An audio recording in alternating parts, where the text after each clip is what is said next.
Жогорку кеңештин басма сөз кызматы тарабынан даярдалган мыйзам жана турмуш программасы саламатсыздарбы? Жума ичинде айрыкча көңүл бурулган маселелердин бири Туркиядагы жер титирөөгө байланышкан маселе болду. Боордош Түрк элине жардам көрсөтүү, Бишкек оштогу бийик кабаттуу үйлөрдүн курулушунун сапатын текшерүү боюнча ойлор ортого салынды. Мен Түркия элинин президенти Режеп Тайып Эрдоган мырзага, ошондой эле Түркия мамлекетинин парламентинин спикери Шинтоп мырзага терең кайгыруу менен көңүл айтат элем. Мен ойлоймун, Түркия мамлекети бул кырсыкты эрте жеңип, артында көптөгөн жакшылыктар болот деген ниетке ишенемин. Ошондуктан жалпы Түркия элине терең кайгыруу менен көңүл айтабыз. Кабыргабыз кайышып турат, ичибиз ачышып турат. Колдон келген жардамыбызды бергени турабыз. Урматтуу төрага, сиз да байланыштысыз. Эгерде Түркия мамлекетинен биз тараптан эмне жардам керек болсо, өзүңүздө бир контролго алып, акыбалын сурап турсак деген ниеттемин. Башыбызга иш түшүп турганда, Кыргызстандын коопсуздугуна аябай чоң коркунуч келип турганда, Кыргызстандын коопсуздугу биздин коопсуздугубуз деп түзмө-түз айткан бир гана мамлекет болду. Ал ким? Туркия.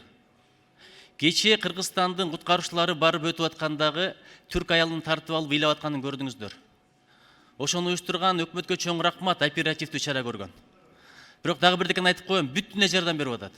Бирок биздин жардамыбыз, биздин моралдык, материалдык колдообуз өзгөчө маанилүү, анткени биз бир тууган элбиз. Кыргызстан эгемендүүлүк алганда биринчи болуп Түркия мамлекети бизди куттуктаган.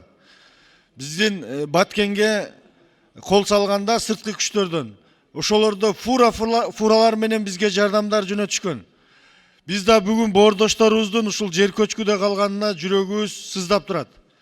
Бизден да кандай жардам болсо көрсөтүлөйлү. Кечээ эле мына оперативдик чечимдер кабыл алынып, МЧС кеткен аябай жакшы иш болду. Биз дагы мына Маданият министрлиги менен биргеликте ушул негизги кыргыз үйлөрүбүздү жөнөтүш боюнча бир чечим кабыл алсак. Себеби биздин элдин арасында өнөрпоздор бар экен. Кыргыз үйлөрдү бат, анан кийин мындай сапаттуу кылтырып жасай кое турган. Канча болсо да жөнөтүп, үйсүз жаткандарга берсек жардам. Мына бизде Бишкекте атайын үстү жакта, түндүк жагында тектонический разлом бар. Совет маалында 700 метрге чейин таасир этет деп, ал жерге эчтеке курулчу эмес. Акыркы курулган үйлөр, мына 12-чи микрорайонда акыркы курулган үйлөр подвалына түшүп карап көрсөңүздөр болот. Атайын сейсмостойкий резиналарды коюп, опоролорду, скользкий опора болсун деп, илимий изилдөөлөрдү жүргүзүп, 9 балга чейин кармайт экен деп, ал изилдөөлөр Бишкекте болгон. Мына Достук гостиницанын артында болгон. Жүргүзүп, ошонун негизинде акыркы үйлөр мына жакын болуп калды тектонический разломго деп, 12-чи микрорайонду курган элек. Бүгүнкү күнү эмне болуп атат? Бүгүнкү күнү мына биз түрктөрдөн үйрөнүп келген каркасный метод менен Южный магистралдын түндүк жагында микрорайондорду куруп баратабыз. Мен бир сурадым эле. Биз мындай карап куруп атабызбы? Барбы технология десем, арматураларын эле көбөйтүп койдук деген да. Жообу архитектуранын жообу ошондой болгон. Бүгүнкү күнү ошол арматуралар көбөйтүлгөн, ким текшерди? Кийин проектсин бекитип берди, туура болдубу, туура болгон жокпу? Ал негизги жооп береби бүгүнкү күнгө, жооп бербейби? Мен сунуш кылат элем, урматтуу төрага, биз атайын депутаттык комиссия түзгөнбүз. Депутаттык комиссия курулуп аткан үйлөр боюнча жана аларды мыйзамдуу эмесин эле караган. Особый пункт менен киргизип коелу. Ушул жаңы курулган үйлөрдүн сейсмостойкий жагында карап берсин. Ушу бир жогорку кеңеште биз баш аламан стройкалар боюнча бир комиссия түздүк элек. Ошол комиссия иштеп чыкса, жыйынтыгын бүтүндөй коомчулукка элге айтып койсо жакшы болот эле да. Чын-чынлап келгенде мына Бишкек шаарында баш аламан стройкалар. Эч кандай баш аягы жок. Кимисин чөнтөгүнө тыйын ор болсо, каалаган жерге стройкага салып жатышат. Аркандай маселелер саатында эл депутаттары өлкөдөгү көйгөйлүү маселелерди айтып, протоколдук тапшырмаларды беришти. Мектеп, балабакча, жол, суу, жазга даярдык боюнча аткарылбай жаткан иштерди министрлер кабинетине эскертишти. Мен өткөндө жазгы талаа иштери боюнча февраль айындагы календардык планга киргизүү боюнча сунуш бердим эле, жакшы кириптир. Бирок ошону мына кечиктирбестен батыраак өткөрсөк, мына бүгүн уже февралдын орто чейин олоюн деп калды. Ошо бизде түштүк тарапта, түштүк жергебизде Араван районунда өзгөчө. Ошо картошка эгүү иштери башталды, жазгы талаа иштери башталат. Биз азыртадан даярданып барып алсак, эртең убага келгенде дагы бул жок, үрөөн жок. Биз дайыма жанакы жооп кеткенден кийин кылычыбызды чаап атабыз да. Жакшы макал бар, жооп кеткенден кийин кылычты каяка чап деген. Ошону унутпасак. Андан кийинки жол маселеси бул Сокулук, Чаткүл, Түз деген айылдарыбыз. Былтыр жолдор жасалбай калды. Быйылкы жылга планга киргизип, ошону бүтүрүп берсеңиздер. Дайыр жол маселеси бул аэропорттун астында биздин 4 айыл өкмөтүбүз бар. Пахта, жаңы жер, Камышанка, Нижинчүз. Бул жолдор вообще каралбай калды. Мен былтыр тиги Тилаевди зам министри алып барып өзүм көргөзүп келдирем. Ямышы ремонт до конца бүткөн жок. Быйылкы жылга хотя бы сплошной асфальттарын салып бергиле. Анткени жол маселеси вообще каралбай калды. Андан тышкары Алмаз Акунжанович, Сокулукта жалгыз стадионубуз бар. 3 жыл, 4 жыл болду, 5 миллион сом акча өлүп баштаган, ошо бойдон туруп калды. Бизден жаштардын баары кайрылат, бул качан бүтөт негизи бул. Пожалуйста, Гострой менен ушул маселени чечип берсеңиздер, бул Сокулуктун стадиону, центрде турган стадиону боюнча. Мына азыр жаз келатат. Биздеги айыл чарбасындагы кемчиликтер да бар, жетишкен жактар да бар, бирок жакшы макал бар, готовься не летом дегенчи. Сондуктан жакын күндөргө биздин эми агрардык мамлекет болгонубузга байланыштуу кандай иш-чараларды көрүп атышат. Былтыркыдай дагы таңкыстык болбойбу, жанагындай кымбат жер семизгичтер келбейби, үрөөндөрдүн дагы кандай акыбалда болуп атат, ушулардын баардыгын азыртан баштап, мына бир айла калды. Бир айдан кийин уже эгин себиштери башталат. Ошого кайсыл убакка чыгырсак болот? Минсельхоздун тийиштүү тармактарын чакырып, маалымат уксак. Чек арадагы элдерге чек берүү маселеси тездетилбейт да. Мен бир канча жолу ошол трансформация маселесин көтөрүп келемин. Айыл чарба министрлигине бир канча жолу кат жаздым. Алардан болсо мындай жооп келет тынымсыз. Жергиликтүү бийлик айыл чарба министрлигине тийиштүү документти берген жок деген эле жооптор да. Жергиликтүү аткаруу бийлигине бул маселени чечүү үчүн конкретно бир мөөнөттү коюп туруп тапшырма бериш керек болуп калды. 20 жылда аткарылбады, унчукпай отурсак дагы 20 жыл берилбейт да. Кыргызда жакшы сөз бар. Чептен эрдин күчү бек деп. Эл деген чегарадагы эл чегарачы. Чеп ар бири. Ар бир үйдө бүгүнкү күнү ошол Лейлек районундагы үйдө 2-ден 3-төн семья жашаган үй бүлөлөр бар. Мисалы мына Разаков шаарын алып көрөлү. 10 миң деген киши чегарага ошо чек аламын деп арыз жазып коюп, трансформация маселеси чечилбей отурат. Айыл өкмөттөр да алалы. Кең Талаа айыл өкмөтү, Бешкент айыл өкмөтү, Кулунда айыл өкмөтү, Катыран айыл өкмөтү, Тогуз булак айыл өкмөтү, Сүлүктүү шаары өтө курч. Разаков шаарында өтө курч маселе. Биздин катардагы жарандарыбыз кайрылды. Жабыркаган жаш балдардын ата-энелери.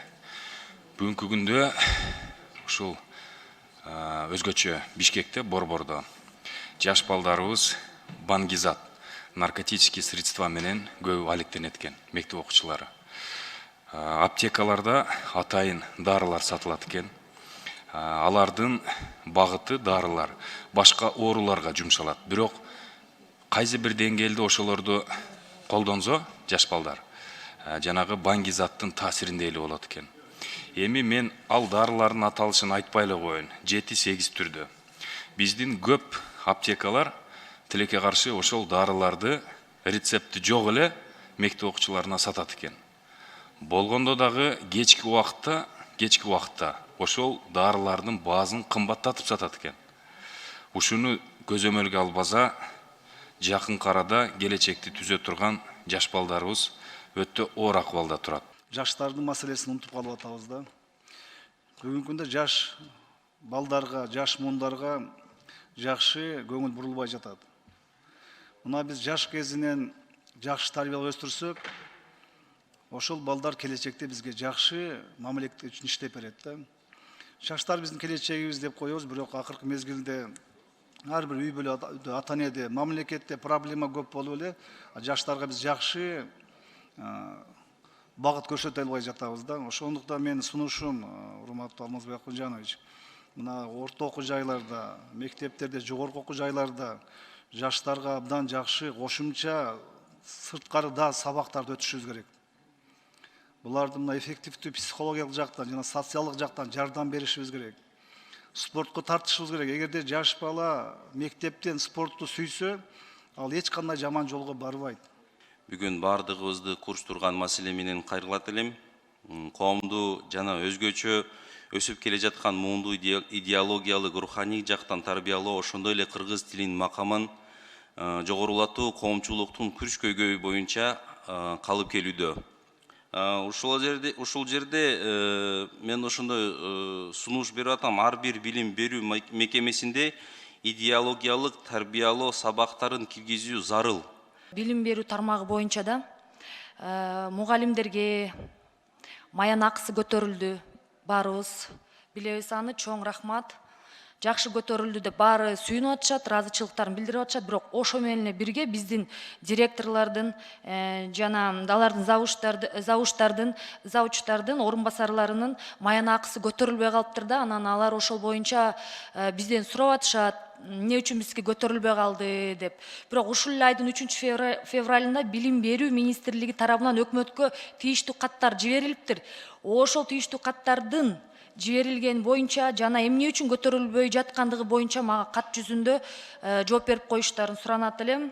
Жети Огуст районундагы Тилекмат айылындагы орто мектеп маселесин мен буга чейин да көтөргөм. Бүгүн да көтөргөнгө туура келип жатат.